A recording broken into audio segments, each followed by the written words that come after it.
اعوذ باللہ من الشیطان الرجیم پناہ مانگتا ہوں میں اللہ کی شیطان مردود سے۔ بسم اللہ الرحمن الرحیم شروع اللہ کا نام لے کر جو بڑا مہربان نہایت رحم والا ہے۔ ابن حزم رحمۃ اللہ علیہ نے جوامع السیرہ میں لکھا ہے کہ حضرت خدیجہ رضی اللہ عنہا کے بطن سے حضور صلی اللہ علیہ وسلم کی 4 لڑکیاں تھیں۔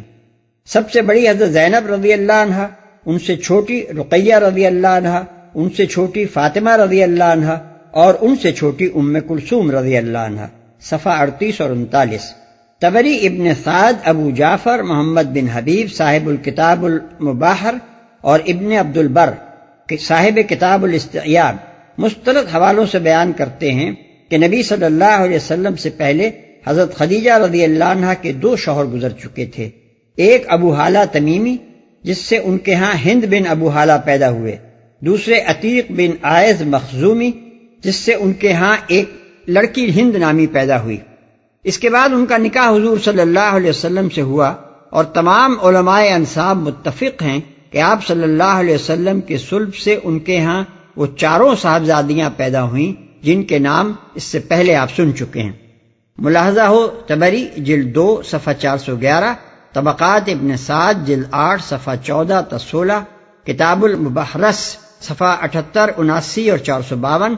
الاستیاب جلد 2 صفحہ 718۔ ان تمام بیانات کو قرآن مجید کی یہ تصریح قطعی الثبوت بنا دیتی ہے کہ حضور صلی اللہ علیہ وسلم کی ایک ہی صاحبزادی نہ تھیں بلکہ کئی صاحبزادیاں تھیں۔ نہ ستائی جائیں۔ پہچان لی جائیں سے مراد یہ ہے کہ ان کو اس سادہ اور حیادار لباس میں دیکھ کر ہر دیکھنے والا جان لے کہ وہ شریف اور باعصمت عورتیں ہیں، آوارہ اور کھلاڑی نہیں ہیں کہ کوئی بد کردار انسان ان سے اپنے دل کی تمنا پوری کرنے کی امید کر سکے۔ نہ ستائی جائے سے مراد یہ ہے کہ ان کو نہ چھیڑا جائے، ان سے تعرض نہ کیا جائے۔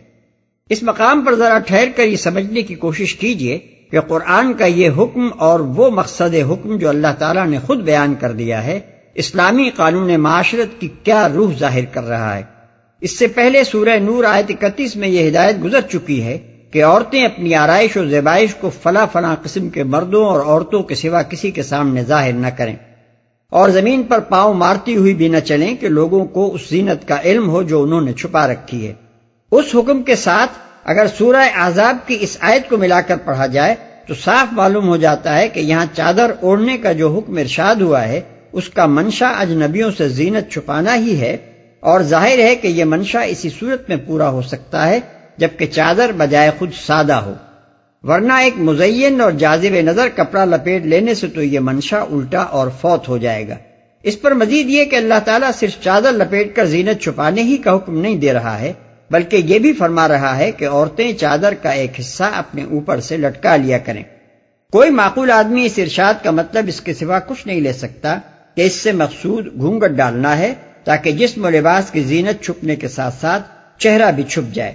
پھر اس حکم کی علت اللہ تعالیٰ خود یہ بیان فرماتا ہے کہ یہ وہ مناسب ترین طریقہ ہے جس سے یہ مسلمان خواتین پہچان لی جائیں گی اور اذیت سے محفوظ رہیں گی۔ اس سے خود بخود یہ بات ظاہر ہو جاتی ہے کہ یہ ہدایت ان عورتوں کو دی جا رہی ہے جو مردوں کی چھیڑ چھاڑ اور ان کی نظر بازی اور ان کے شہوانی التفات سے لذت اندوز ہونے کے بجائے اس کو اپنے لیے تکلیف دہ اور اذیتناک محسوس کرتی ہیں۔ جو معاشرے میں اپنے آپ کو آبرو باختہ شمع انجمن قسم کی عورتوں میں شمار نہیں کرانا چاہتی بلکہ عفت مآب چراغ خانہ ہونے کی حیثیت سے معروف ہونا چاہتی ہیں، ایسی شریف اور نیک خواتین سے اللہ تعالیٰ فرماتا ہے کہ اگر تم فی الواقع اس حیثیت سے معروف ہونا چاہتی ہو اور مردوں کی ہوسناک توجہات حقیقت میں تمہارے لیے موجب لذت نہیں بلکہ موجب اذیت ہیں، تو پھر اس کے لیے مناسب طریقہ یہ نہیں ہے کہ تم خوب بناؤ سگھار کر کے پہلی رات کی دلہن بن کر گھروں سے نکلو اور دیکھنے والوں کی حریص نگاہوں کے سامنے اپنا حسن اچھی طرح نکھار کر پیش کرو، بلکہ اس غرض کے لیے تو مناسب ترین طریقہ یہی ہو سکتا ہے کہ تم ایک سادہ چادر میں اپنی ساری آرائش و زیبائش کو چھپا کر نکلو، اپنے چہرے پر گھونگھٹ ڈالو اور اس طرح چلو کہ زیور کی جھنکار بھی لوگوں کو تمہاری طرف متوجہ نہ کرے۔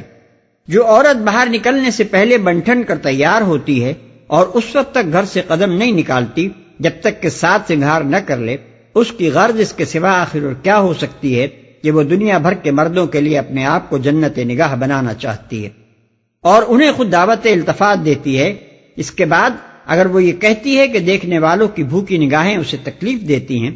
اس کے بعد اگر اس کا دعویٰ یہ ہے کہ وہ معاشرے کی بیگم اور مقبول عام خاتون ہونے کی حیثیت سے معروف نہیں ہونا چاہتی بلکہ عفت مآب گھر گرہستن بن کر رہنا چاہتی ہے، تو یہ ایک فریب کے سوا اور کچھ نہیں ہے۔ انسان کا قول اس کی نیت متعین نہیں کرتا بلکہ اس کی اصل نیت وہ ہوتی ہے جو اس کے عمل کی شکل اختیار کرتی ہے، لہذا جو عورت جاذب نظر بن کر غیر مردوں کے سامنے جاتی ہے اس کا یہ عمل خود ظاہر کر دیتا ہے کہ اس کے پیچھے کیا محرکات کام کر رہے ہیں۔ اسی لیے فتنے کے طالب لوگ اس سے وہی توقعات وابستہ کرتے ہیں جو ایسی عورت سے وابستہ کی جا سکتی ہیں۔ قرآن عورتوں سے کہتا ہے کہ تم بیک وقت چراغ خانہ اور شمع انجمن نہیں بن سکتی ہو۔ چراغ خانہ بننا ہے تو ان طور طریقوں کو چھوڑ دو جو شمع انجمن بننے کے لیے موزوں ہیں اور وہ طرز زندگی اختیار کرو جو چراغ خانہ بننے میں مددگار ہو سکتا ہے۔ کسی شخص کی ذاتی رائے خواہ قرآن کے موافق ہو یا اس کے خلاف، اور وہ قرآن کی ہدایت کو اپنے لیے ضابطۂ عمل کی حیثیت سے قبول کرنا چاہے یا نہ چاہے، بہرحال اگر وہ تعبیر کی بددیانتی کا ارتکاب نہ کرنا چاہتا ہو تو وہ قرآن کا منشا سمجھنے میں غلطی نہیں کر سکتا۔ وہ اگر منافق نہیں ہے تو صاف صاف یہ مانے گا کہ قرآن کا منشا وہی ہے جو اوپر بیان کیا گیا ہے۔ اس کے بعد جو خلاف ورزی بھی وہ کرے گا یہ تسلیم کر کے کرے گا کہ وہ قرآن کے خلاف عمل کر رہا ہے یا قرآن کی ہدایت کو غلط سمجھتا ہے۔ اللہ تعالی غفور و رحیم ہے۔